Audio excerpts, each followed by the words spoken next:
সৃষ্টি কুলের সেরা মানব নবী মুহাম্মদ, আমার নবী মুহাম্মদ, তুমি সকল নবীর সেরা নবী, সকল নবীর সেরা নবী। সৃষ্টি কুলের সেরা মানব নবী মুহাম্মদ, আমার নবী মুহাম্মদ, সকল নবীর সেরা নবী। তুমি সকল নবীর সেরা নবী। কি অপরূপ রূপের জ্যোতি নুরানি সূরা, ওগো কি অপরূপ রূপের জ্যোতি নুরানি সূরা, জান্নাতুর নীলিমার চাঁদ, তুমি সকল নবীর সেরা নবী। তুমি সকল নবীর সেরা নবী। আদম থেকে নবী ঈসা কত নবী এলো, সবাই তোমার প্রশংসাতে তাজিম করিল, সবাই তোমার প্রশংসাতে তাজিম করিল। আদম থেকে নবী ঈসা কত নবী এলো, সবাই তোমার প্রশংসাতে তাজিম করিল। সব নবীদের ইমাম তোমায় করল খোদা পাক, ওগো সব নবীদের ইমাম তোমায় করল খোদা পাক, সকল নবীর সেরা নবী। তুমি সকল নবীর সেরা নবী। আল্লাহ রাসূল যখন মিরাজে যাচ্ছিলেন, আল্লাহ রাসূল মিরাজে পৌঁছে গেলেন, আরশে মুআল্লার কাছাকাছি গিয়ে আল্লাহ রাসূল মনে মনে করছে পায়ে আমার জুতো আছে। এখন আরশে মুআল্লাটা পবিত্র জায়গা। এখন এই আরশে মুআল্লায় যখন আমি যাব, তখন যদি আমার পায়ে জুতো থাকে, আমার আল্লাহ হয়তো নারাজ হয়ে যাবে, বেয়াদবি হয়ে যাবে। যেখানে আল্লাহ থাকে সেখানে জুতো পায়ে দিয়ে যাওয়াটা কোনো মতেই সম্ভব নয়। আল্লাহ রাসূল নিজের পায়ে জুতোটাকে হাতে নিল, হাতে জুতোটা নিয়ে আরশে মুআল্লায় যাচ্ছেন। আমার আল্লাহ পাক আওয়াজ দিয়ে বলে, আমার বন্ধু কি করছেন আপনি? আপনি কি করছেন? জুতো আপনার হাতে কেন? আমি আল্লাহ অপেক্ষা করে বসে আছি কখন আপনার পায়ের ছোঁয়া নেব, আপনার জুতোর ধুলার ওসিলা করে আমি আল্লাহ আমার আরশে মুআল্লাটাকে ধন্য করব। এই অপেক্ষায় আমি বসে আছি, আর জুতো আপনার হাতে। খবরদার, আপনি জুতো পায়ে করে আনেন, আমি আল্লাহ আপনার জুতোর ধুলার ওসিলায় আমি আমার আরশ পাকটাকে ধন্য করতে চাই। জোরে বলুন না সুবহানাল্লাহ। সেই জায়গায় সব নবীদের ইমাম হয়েছিলেন আমার আপনার নবী। আদম আলাইহিস সালাম থেকে শুরু করে ঈসা আলাইহিস সালাম তক, ঈসা আলাইহিস সালাম পর্যন্ত যত নবী রাসূল এসেছিলেন, প্রত্যেকের ইমাম হয়েছিলেন আমার আপনার নবী। তাই কবি লিখছে, দেখেন, আদম থেকে নবী ঈসা কত নবী এলো, সবাই তোমার প্রশংসাতে তাজিম করিল, সবাই তোমার প্রশংসাতে তাজিম করিল। সব নবীদের ইমাম তোমায় করল খোদা পাক, ওগো সব নবীদের ইমাম তোমায় করল খোদা পাক, সকল নবীর সেরা নবী। তুমি সকল নবীর সেরা নবী।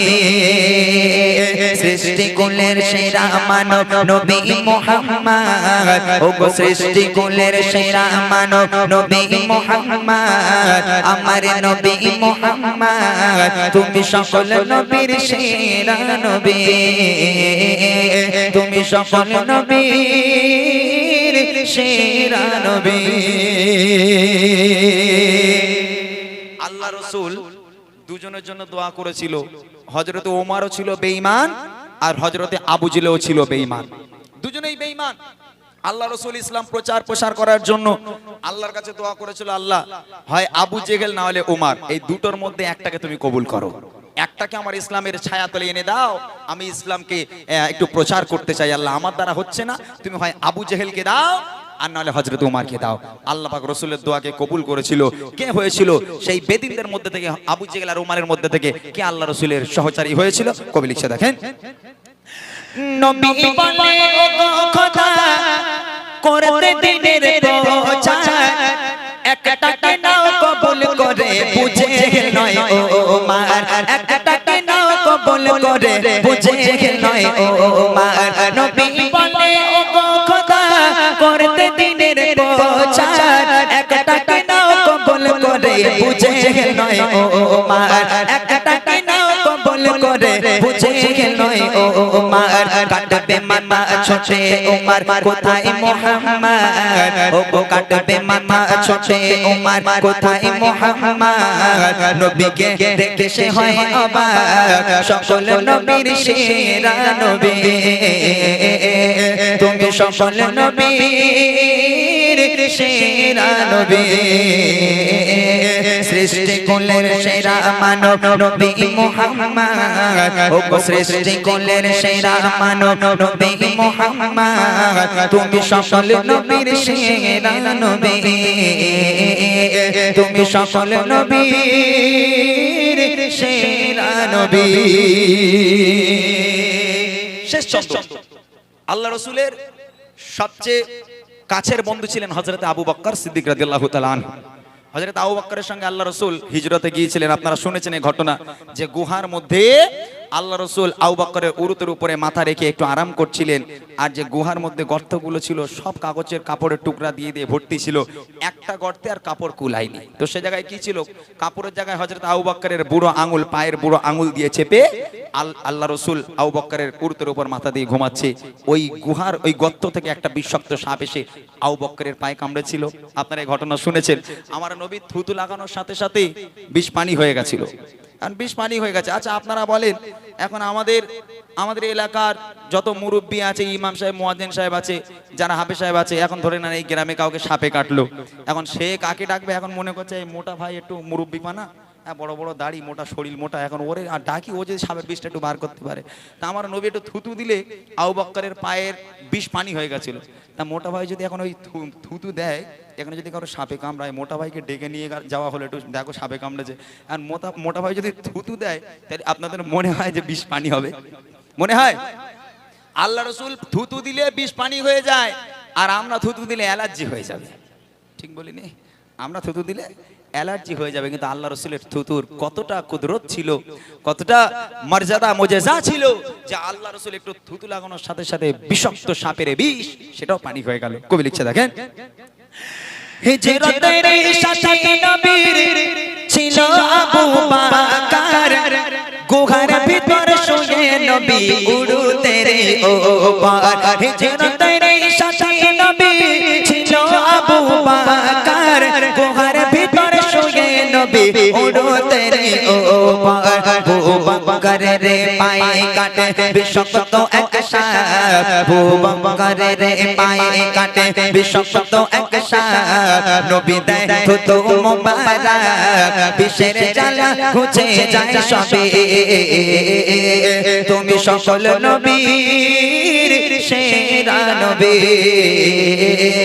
সৃষ্টি কুলের সেরা মানব নবী মুহাম্মদ ও সৃষ্টি কুলের সেরা মানব নবী মুহাম্মদ আমার নবী মুহাম্মদ তুমি সকল নবীর সেরা নবী তুমি সকল নবীর সেরা নবী। মাশাআল্লাহ, শুনলেন একদম নতুন কালাম। নতুন বলতে সবে আজকে এখানে গাওয়া হলো। ইউটিউবার ভাইদের মুখে একটু হাসি ফুটুক, আর কি হবে, অনেক দিন পরে একদম এখানে এসে ইমরান ভাই লিখেছে, আর এখানেই প্রথম গাইলো গজলটা। যাই হোক, আমার একজন ভাই একটা রিকোয়েস্ট দিয়েছে, আই লাভ মোহাম্মদ। গজলটা শুনেছেন আপনারা? গজল শুনেছিস? তোরা শুনেছিস? হয়েছে যারা সংসার করছেন, দেখেন প্রত্যেকের সংসারে কিন্তু অশান্তি, প্রত্যেকের সংসারে অশান্তি আছে। কেউ বলতে পারবে না যে আমার সংসার খুব ভালো। প্রত্যেকের সংসারে খুঁটিনাটি অশান্তি আছে। দয়ার নবী সাল্লাল্লাহু আলাইহি ওয়াসাল্লাম এবং আম্মাজান খাদিজাতুল কুবরা রাদিয়াল্লাহু তাআলা আনহা, তানারাও দুইজন ছিলেন স্বামী স্ত্রী। তবে তানারা কেমন সাংসারিক জীবন যাপন করেছেন, এই গজলটা কেউ কারোর সঙ্গে কথা না বলে মনটা দিয়ে শুনবেন। ইনশাআল্লাহ আমার এই গজল থেকে আপনারা উপকৃত হবেন, সাংসারিক জীবন কাকে বলে আপনারা বুঝতে পারবেন। আম্মাজান খাদিজাতুল কুবরা রাদিয়াল্লাহু তাআলা আনহা, তিনি ছিলেন বড় লোকের মেয়ে। আম্মাজান খাদিজার আব্বাজানের অনেক সয় সম্পত্তি, জায়গা জমি, সোনাদানার মালিক ছিল আম্মাজান খাদিজা। একদিন আম্মাজান খাদিজা আল্লাহ রাসূলের কাছে প্রস্তাব পাঠালো, হে আল্লাহর পয়গম্বর, হে মহানবী, আমি খাদিজা আপনাকে বিয়ে করতে চাই, বিয়ের প্রস্তাব দিলাম। আল্লাহ রাসূল বলেন, ও খাদিজা, তুমি কোথায় আর আমি কোথায়? তোমার আব্বাজানের এত সয় সম্পত্তি, জায়গা জমি, সোনাদানার মালিক তুমি, আর আমি মুহাম্মদ, আমার তো খাওয়া হয় না, তুমি কেন আমাকে বিয়ে করতে চাও খাদিজা? আম্মাজান খাদিজা বলেছিল, হে আল্লাহর পয়গম্বর, রতনকে রতনই চেনে। আমি জানি আপনি কেমন মানুষ। আমি খাদিজা কথা দিলাম, আপনি যদি আমাকে বিয়ে করেন, আমি খাদিজা কোনোদিন আপনাকে কষ্ট দেব না। আপনি দিনের দাওয়াত দিতে যাবেন, আমি খাদিজা আপনার ভাত রান্না করে খাওয়াবো। আপনি দিনের দাওয়াত দিতে যাবেন, আমি খাদিজা আপনার জামা কাপড় পরিষ্কার করে দেব। হে আল্লাহর পয়গম্বর, আমাকে বিয়ে করেন, আমাকে নিরাশ করবেন না। আল্লাহ রাসূল আর আম্মাজান খাদিজার বিয়ে হলো। দুজনের বিয়ের পর সাংসারিক জীবন কাকে বলে মনোযোগ দিয়ে শোনেন, যে আম্মাজান খাদিজা কেমন স্বামীর সেবা করত, স্বামীর হক আদায় করত, এবং আল্লাহ রাসূল আম্মাজান খাদিজাকে কতটা ভালোবাসতো, বিবির হক কতটা আদায় করত। গজলটা মনোযোগ দিয়ে শোনেন, ইনশাআল্লাহ আমরা উপকৃত হতে পারবো। কবি ছন্দের মাধ্যমে লিখছে, মনোযোগ দিয়ে শুনবেন। কেমন ভালোবাসে নবী আম্মা খাদিজা,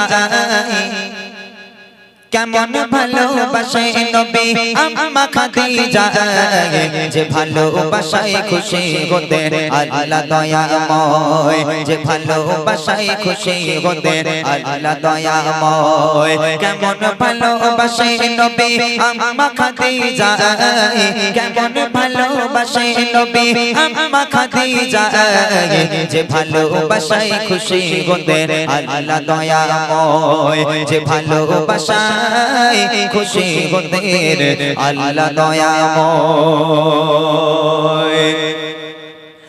ধনী ঘরের মেয়ে হয়ে আম্মা খাদিজা নবীর কাছে এসে বলে করব যে নিকাহ। ধনী ঘরের মেয়ে হয়ে আম্মা খাদিজা নবীর কাছে এসে বলে করব যে নিকাহ। নবী বলে, ও খাদিজা কেন চাও আমায়, নবী বলে, ও খাদিজা কেন চাও আমায়, রতনকে রতনী ছেলে অন্য কেহ নয়, ও গো রতনকে রতনী ছেলে অন্য কেহ নয়। কেমন ভালোবাসে নবী আম্মা খাদিজা, কেমন ভালোবাসে নবী আম্মা খাদিজা, যে ভালোবাসায় খুশি হতে আল্লাহ দয়াময়, যে ভালোবাসায় খুশি হতে আল্লাহ দয়াময়। দিনের দাওয়াত দিতে গেলেন নবী পাক, রাত 12টা, কোনদিন রাত 1টা, কোনদিন রাত 2টো, আল্লাহ রাসূল রাত বেরাত বাড়িতে আসতো। রাত 12টায় আসুক, দিনের দাওয়াত দিতে দূরে দূরে যেত আল্লাহ রাসূল। রাত 12টায় আসুক, 2টোয় আসুক, আর 1টায় আসুক না কেন, দরওয়াজার সামনে দাঁড়িয়ে শুধু একবার আল্লাহ রাসূল দরওয়াজায় টোকা মারতো। একবার আল্লাহ রাসূল রাত 12টায়, 2টোয়, 1টায় যখনই আসুক না কেন, দয়ার নবী বাড়িতে দরওয়াজার সামনে দাঁড়িয়ে কোনোদিন 2 বার দরওয়াজায় টোকা মারার প্রয়োজন পড়েনি। বাড়িতে এলো, একবার টোকা মারলো, সঙ্গে সঙ্গে দরজা খুলে যেত। আম্মাজান খাদিজার সামনে দাঁড়িয়ে আল্লাহ রাসূল বলছেন, ও খাদিজা তুমি কি সারা রাত ঘুমাও না? বলছে কেন? বলে আমি একবার দরওয়াজায় টোকা মারি আর তুমি দরজা খুলে দাও, কেমন করে পারো? তুমি কি ঘুমাও না? আম্মাজান খাদিজা বলেছিল, হে আমার স্বামী, আপনি যখন বাইরে থাকেন আমি খাদিজা ঘুমোতে পারি না, বড় টেনশন হয়, বড় ভয় হয়, না জানি কাফেরেরা আপনার উপর কোনো আক্রমণ করলো কিনা, কাফেরেরা আপনার কোনো ক্ষতি করে দিল কিনা, এই চিন্তায় আমি সারা রাত খাদিজা ঘুমোতে পারি না, আপনার অপেক্ষায় দরওয়াজার গোড়ায় বসে থাকি। আহা, কি ভালোবাসা! স্বামী বাইরে, তাই আম্মাজান খাদিজা ঘুমায় না, দরওয়াজার সামনে অপেক্ষা করে আমার স্বামীটা কখন বাড়ি আসবে, আমার ভাইরা পারবে, আমার ভাবিরা পারবে, ওরকম। হ্যাঁ, ছেলে যদি অফিসে কাজ করে রাত 12টার সময় বাড়ি আসে, আল্লাহ রাসূল একবার দরওয়াজায় টোকা মারতো, আর আমাদের ঘরের ভাইরা দরওয়াজায় টোকা মারা দূরের কথা, কিল মেরে, ঘুষি মেরে, লাথি মেরে দরজা ভেঙে গেল, ফেটে গেল। আমার মায়েদের ঘুম ভাঙে না, সব জান্নাত থেকে ঘুরে বেড়াচ্ছে। আবার সকালে উঠে গল্প দেবে কোনি, আমার স্বামী আমার সোনার চাঁদ, কি ভালোটাই না বাসে। আহা, আল্লাহ রাসূল আম্মাজান খাদিজা আল্লাহ রাসূলকে কেমন ভালোবাসতো, কবি ছন্দের মাধ্যমে লিখে দেখেন। দিনের দাওয়াত দিতে নবী যায় গো দারে দারে, অপেক্ষাতে বসে থাকে বিবি নিজের ঘরে। দিনের দাওয়াত দিতে নবী যায় গো দারে দারে, অপেক্ষাতে বসে থাকে বিবি নিজের ঘরে। দরজা টোকা দেবার সাথে দরজা খুলে যায়, দরজা টোকা দেবার সাথে দরজা খুলে যায়। বিবি বলে আপনি ছাড়া ঘুম নাহি হয়, ও গো বিবি বলে আপনি ছাড়া ঘুম নাহি হয়। কেমন ভালোবাসে নবী আম্মা খাদিজা, কেমন ভালোবাসে নবী নবী আম্মা খাদিজা যে ভালোবাসায় খুশি হতেন আল্লাহ দয়াময় যে ভালোবাসায় খুশি হতেন আল্লাহ দয়াময়। পরের দিন আবার রাত্রেবেলা বাড়িতে এলো, দরওয়াজায় টোকা মারলো, দরওয়াজা খুলে গেল। আম্মাজান খাদিজার সামনে দাঁড়িয়ে আছে। আল্লাহ রসুল আম্মাজান খাদিজাকে দেখে হাউমাউ করে কেঁদে উঠেছে। কেন জানেন? আল্লাহ রসুল দেখছেন খাদিজা দাঁড়িয়ে আছে, আম্মাজান খাদিজার জামাটা এখান থেকে এমন ভাবে ছিঁড়ে গেছে, ও জামা সেলাইও করা যাবে না, তাবলিও মারা যাবে না। এখন এই দেখে আল্লাহ রসুল হাউমাউ করে কেঁদে উঠেছে।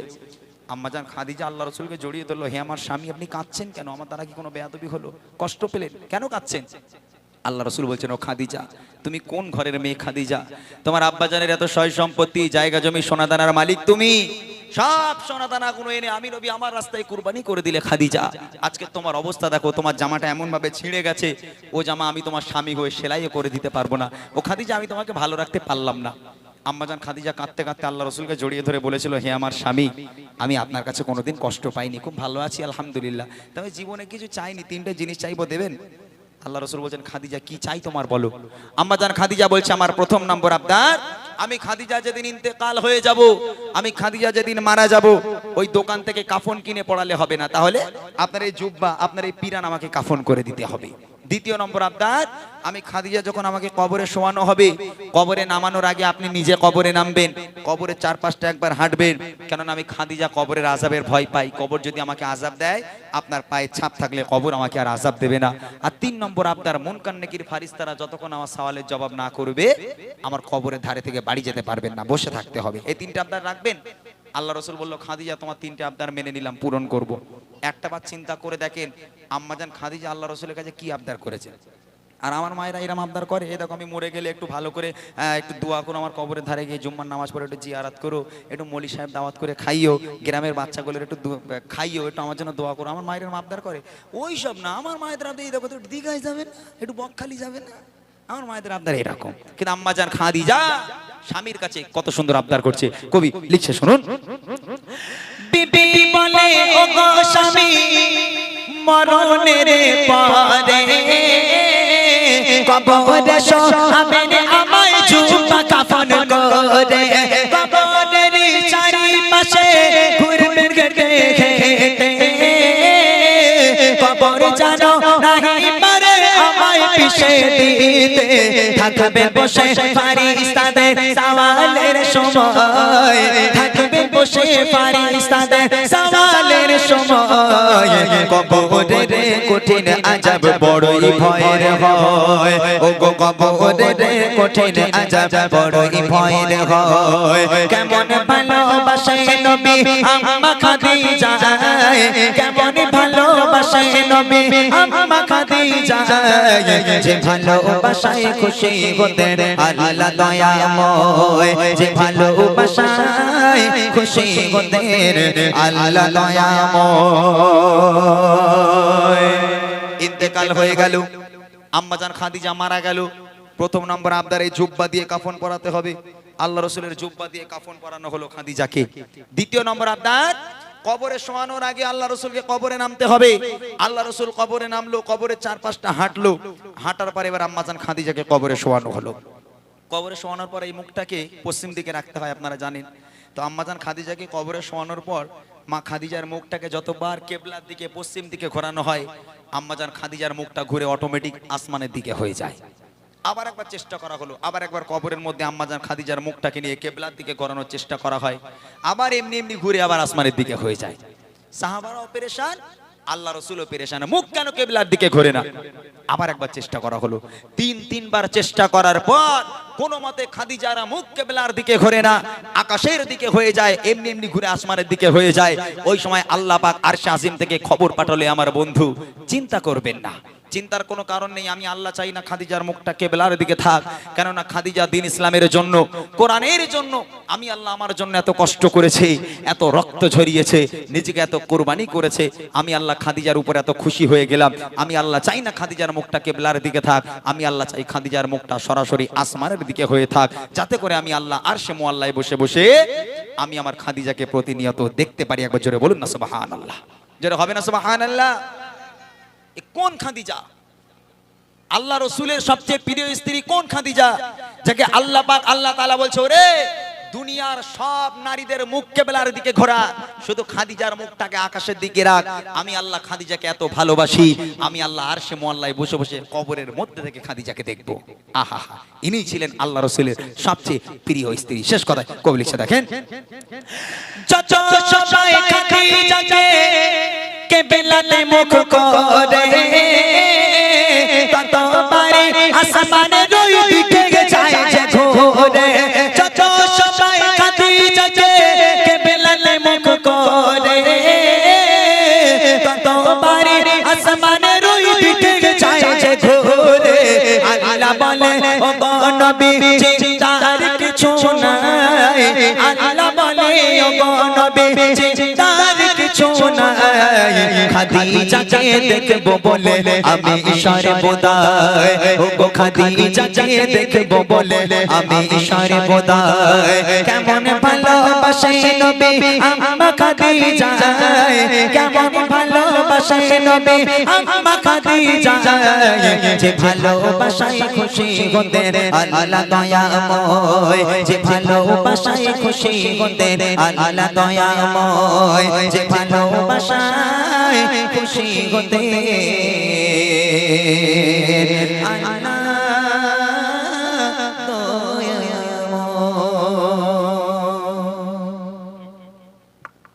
মাশাআল্লাহ, শুনলেন এরকম কিছু ঘটনামূলক কালাম আপনাদের শোনাবেন ইমরান ভাই। তার আগে রিকোয়েস্ট দিয়েছেন আমার ভাইরা অনেকটা, যেহেতু রিকোয়েস্টের কথা বলেছি বেশ অনেকটা গজল রিকোয়েস্ট দিয়েছে। লিখেছে তুমি মানিলে মানো, না মানলে মন মানো না, আকাশ জমিন আর চন্দ্র চাঁদ সিতারা